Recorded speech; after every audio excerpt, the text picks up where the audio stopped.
not actually a tool or method, it's just an approach. So with social impact assessment, we need to invest a lot in public participation, because what I've noticed is that most of the social impact assessments which are done, some people, for instance, ladies, are included from taking part in public participation.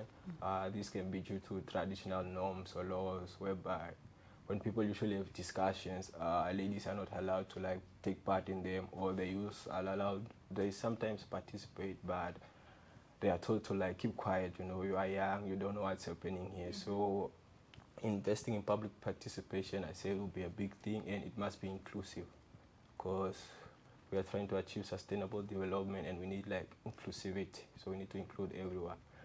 So with social impact assessment, it's important to include everyone, so because we end up with development whereby some people's certain needs and wants are not met, and this creates some tensions in the communities.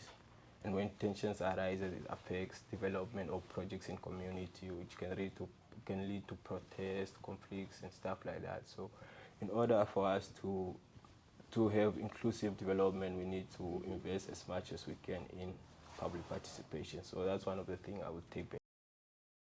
Beautiful. And I also got to ask you, how have you been finding South Africa? For me, it hasn't been bad. It's been beautiful. I was able to also heal my inner child. I went to watch a derby, which was a beautiful.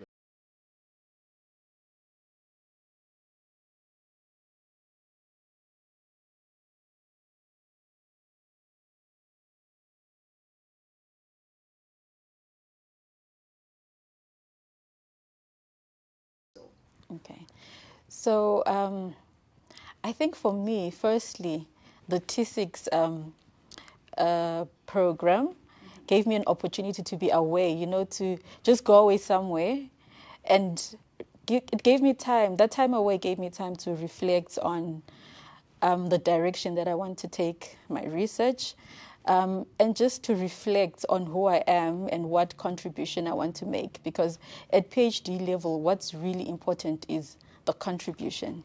So when I went there, I think I'd partially written my proposal and I had a conceptual framework that I had in mind. But as I went through the research methods module, I started reflecting a lot. And by the time I left, my conceptual framework was completely different. It was more African-centered. I wanted to carry out a research that really focused on the lived realities of women who menstruate. So in terms of waste management. So right now, my research is really African-centered. Even my conceptual framework really tries to foreground the experiences of women.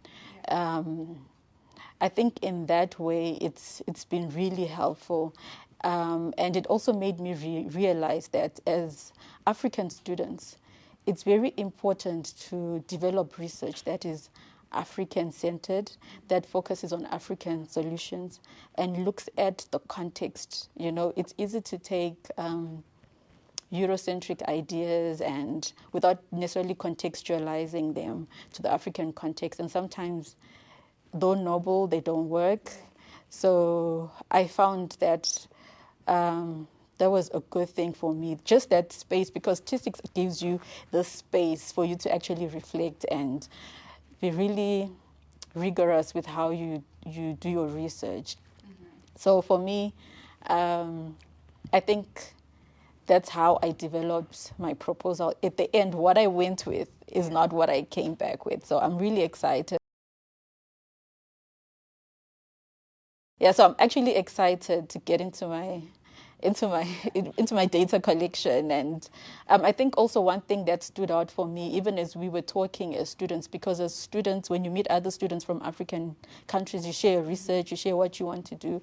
And I think one of the things that stood out for me is trying to do research that is not extractive, because a lot of research has been extractive. We are not responsible to the communities where we collect data from. So I think what dawned on me was the realization that my research shouldn't be extractive, but it should be a research that benefits the community, that I'm also accountable to the women that I speak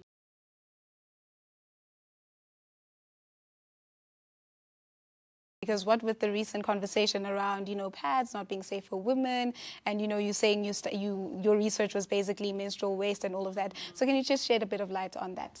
Okay, so I'm still going to go into data collection for my research, but in thinking about that research topic, in my master that I'd done also, I like researching menstruation. So my master's was also around menstrual interventions like MHM, menstrual hygiene management interventions.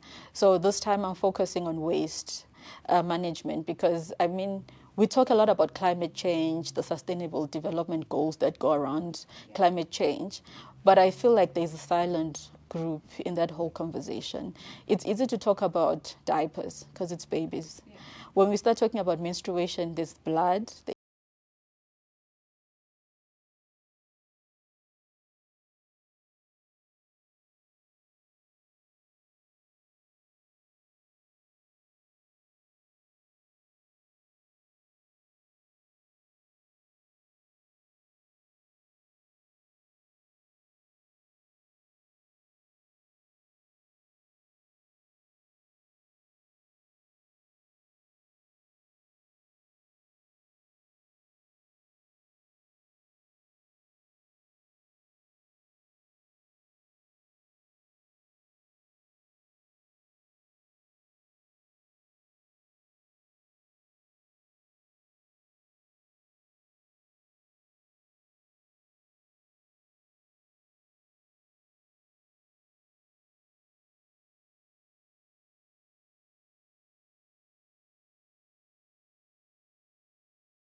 How has been part of the T6 program helped you understand the real world connection between climate change and the lives of people in Southern Africa?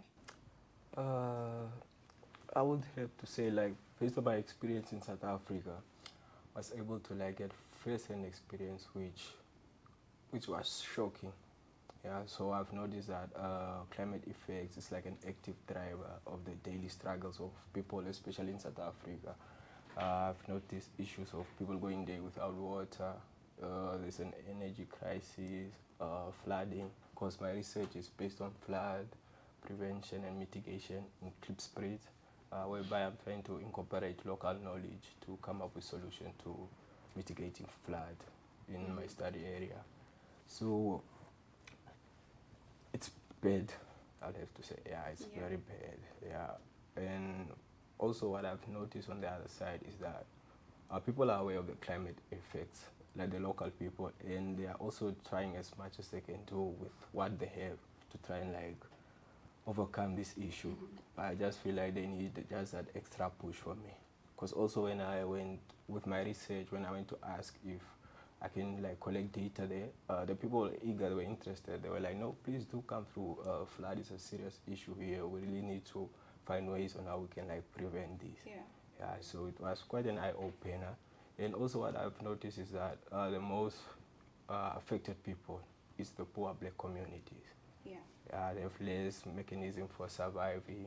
They do try here and there, but sometimes it works, sometimes it doesn't work. So there's really a need to push or to aid these people in whatever way it's possible. And also something which impressed me is that some people in South Africa were able to find opportunities within these climate issues and then start something and capitalize on it. I've met a young man, I think his name is Panele. He stays in Pimpile.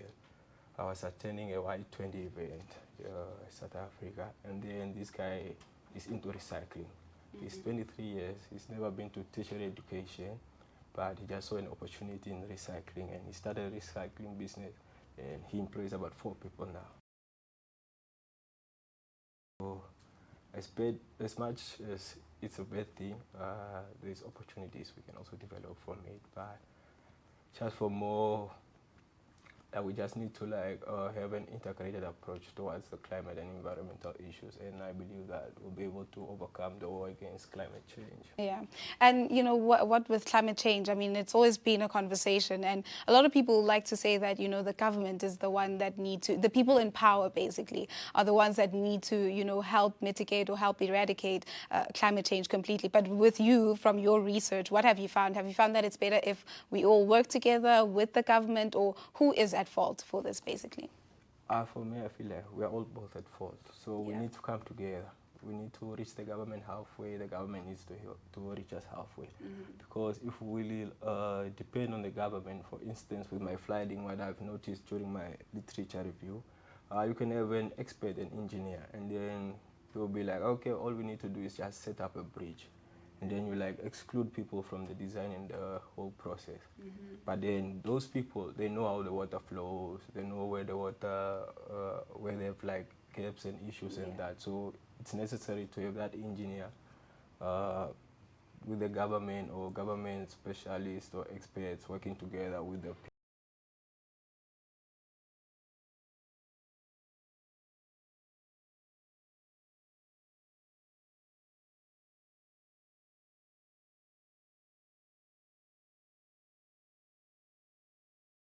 And if you guys could advise somebody on joining the T6 program, why should they?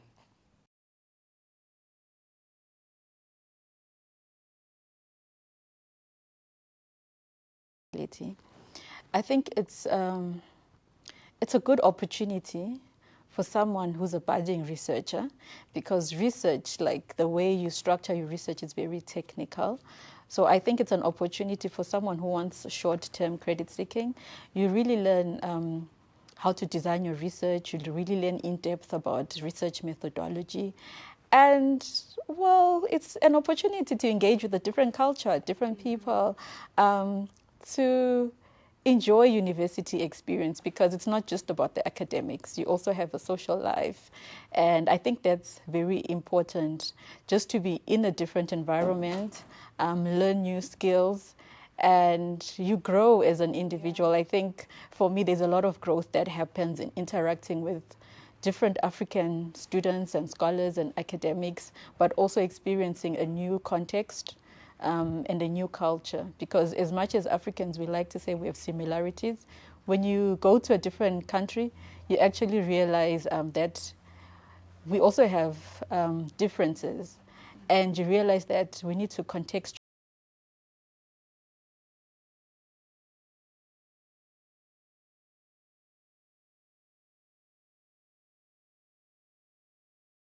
New people, build up your network.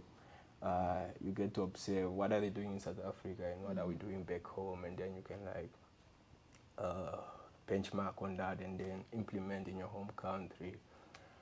And also with the program, it creates a conducive environment.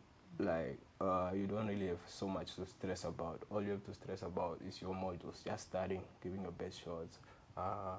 They sort you out with everything. So basically you just have to deliver or perform. So if you are into climate change or you want to make an impact in society, I think this is a go-to program for someone out there. So please, I'll encourage people to. Thank you guys so very much for joining me today. It was absolutely lovely chatting with you. I think that I will definitely be looking into this program in the near future. Thank you so much. Tshiendza and Joshua joining me today for the T6 program. Do absolutely check it out. I mean, it sounds very, very beautiful. As they said, you get to learn about new cultures, you get to research. So you heard it here first.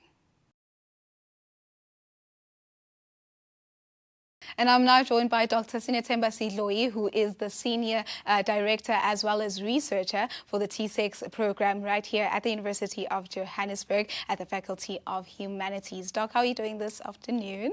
I'm good, thanks, and you? Good, thank you. Now, looking at the success of, the first group of people who joined the T6 program, what do you see as the long-term impact of this program and how African universities can sort of collaborate together for this?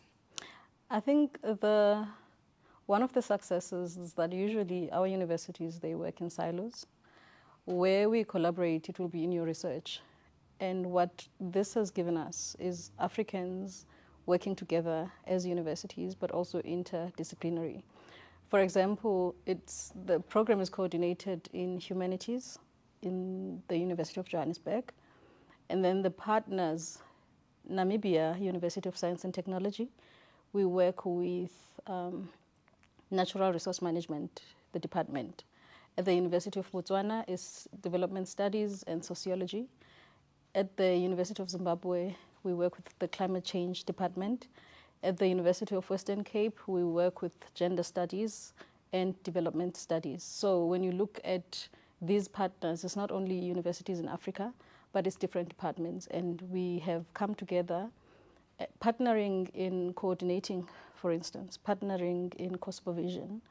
One of the programs that we funded at the University of Zimbabwe, they have a program that is joined with the University of Johannesburg. And we're also just looking at how we can do that with other programs. So I think it has brought Africa in a way that goes beyond collaborating in research writing, looking at curriculum, what can we do together.